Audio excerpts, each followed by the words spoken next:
Dikerucutkan Bang, masyarakat perlu tahu Bang. Kan ada yang 10 nama PDIP, kemudian ada juga yang 5 nama untuk Anies, Pak Mardhani ya. Kalau Gerindra? Kalau Gerindra berapa nama nih? Andro, 20 nama jangan-jangan. Ini ada etika dan adab. Kami tanggal 12 Agustus 2022 sudah memberikan mandat sepenuhnya kepada Pak Prabowo. Dalam Rakernas Partai Gerindra bunyinya apa? Menyerahkan sepenuhnya kepada Pak Prabowo untuk menentukan kandidat cawapresnya. Menyerahkan sepenuhnya kepada Pak Prabowo untuk menentukan mitra koalisinya. Jadi kami saat ini sami'na wa ata'na apapun keputusan Pak Prabowo. Jadi mari kita tunggu bersama-sama keputusan Pak Prabowo dengan Gus Muhaimin. Begitu Andro. Oke, memang kalau ketum susah sih ya. Udah ketua Dewan Pembina, ketua umum Partai Gerindra apa-apa maunya sendiri ya Bang Deddy ya. Bukan sendiri. Ini kan mekanisme internal kami sudah mengambil keputusan, kami memberikan mandat sepenuhnya kepada Pak Prabowo sama juga dengan Bang Deddy bahwa mandat Kongres PDIP menyerahkan sepenuhnya kepada Bu Mega. Bahkan Rakernas Partai Golkar kemarin juga menyerahkan mandat sepenuhnya kepada Pak Erlangga. Sama sebenarnya. Begitu Andro. Menarik Bang Maman, kalau kita lihat tadi, nampaknya tadi sudah disampaikan sama Mas Eko, enggak kok kita izin, kita masih solid dan lain-lain. Sikap Partai Golkar seperti apa? Melihat P3 sudah sowan ke PDIP, sudah gabung ke PDIP, kemudian PAN juga sowan sana sini. Golkar nggak diajak Mas? Santai aja kalau kita. Singkat pada jelas ya. Nah ini.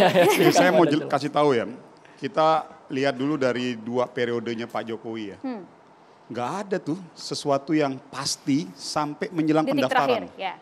Itu dulu. Bahkan seorang Ganjar sekalipun belum ada hari ini bisa memastikan bahwa Ganjar itu calon presiden. Bahwa PDIP bisa mencalonkan sendiri, betul, partainya. Tapi kalau Pak Ganjarnya belum ada kepastian sampai semua tanda tangan pendaftaran di KPU. Jadi saya mau sampaikan itu dulu. Artinya Pak Ganjar, bahkan Pak Prabowo juga belum ada kepastian. Siapa yang bisa memastikan Pak Ganjar, Pak Prabowo pasti bisa mencalonkan calon presiden? Enggak ada. Siapa yang bisa memastikan Mas Anies bisa menjadi calon presiden? Enggak ada. Siapa yang bisa memastikan Pak Erlangga bisa menjadi calon presiden? Enggak ada. Artinya, sebelum nanti pendaftaran ya? Sebelum pendaftaran semua pasti masih dinamis. Nah, saya ingin menyampaikan begini Mbak, dalam perspektif kami Golkar itu ada 4 hal.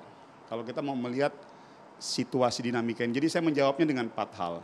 Yang pertama, pastilah semua akan melihat dalam setiap kontestasi Pilpres maupun Pilwapres berdasarkan pendekatan survei. Itu pasti. Ya. Itu dasar. Tapi saya mau bilang itu baru yang pertama. Ada 4 hal yang harus kita lihat.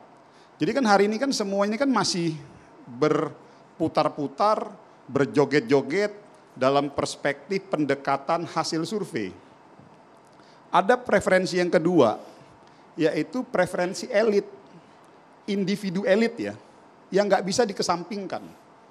Apa itu individu elit? Kita udah tahu di etalase nasional ini banyak figur-figur elit yang sesama mereka juga pasti ada irisan-irisan yang ketemu dengan tidak ketemu. Dan itu menjadi salah satu hitung-hitungan politik tersendiri yang nggak bisa kita anggap sederhana. Yang hanya sekedar dihitung hanya dari faktor hasil survei. Nggak bisa. Kalau memang kita hanya sekedar melihat dari hasil survei tanpa melihat faktor pendekatan preferensi elit, individu elit, hari ini pasti udah gampang aja semua nih. Udah ketemu tinggal deklarasi, capres, cawapres, kenapa sampai hari ini belum? Ya karena tadi, semua baru melihat dari pendekatan hasil survei. Yang kedua belum dilihat. Dan itu menjadi target menjadi salah satu konsekuensi hitung-hitungan tersendiri. Preferensi individu elit. Yang ketiga, partai.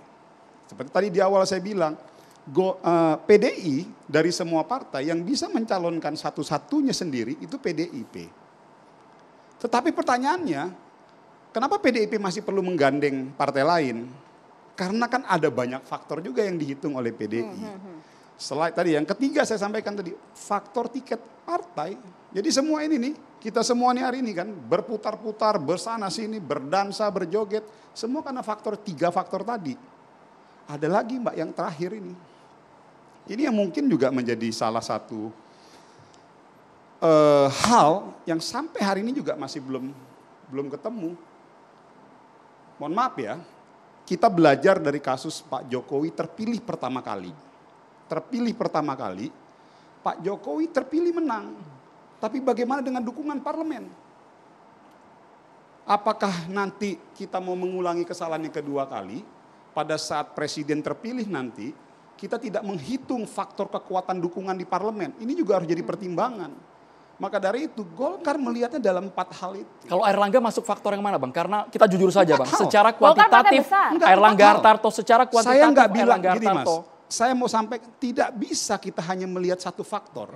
Karena kan tadi saya bilang, kan teman-teman mau melihat ini kenapa nih masih begini. Karena 4 hal ini, yang terakhir ini yang paling penting sebetulnya. Kita nggak boleh lagi sekedar melihat asal terpilih, asal yang penting jadi, tapi pasca terjadinya lo mau ngapain.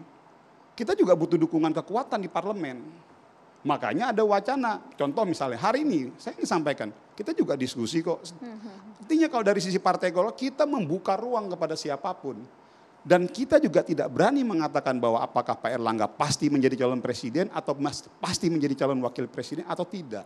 Karena tadi Mbak, ada 4 hal yang harus dikompromikan dan dibicarakan semua. 4 ya Bang ya? Apakah ini artinya terbentuk poros keempat sesaat lagi ditanggapinya hanya di catatan demokrasi? Pemirsa.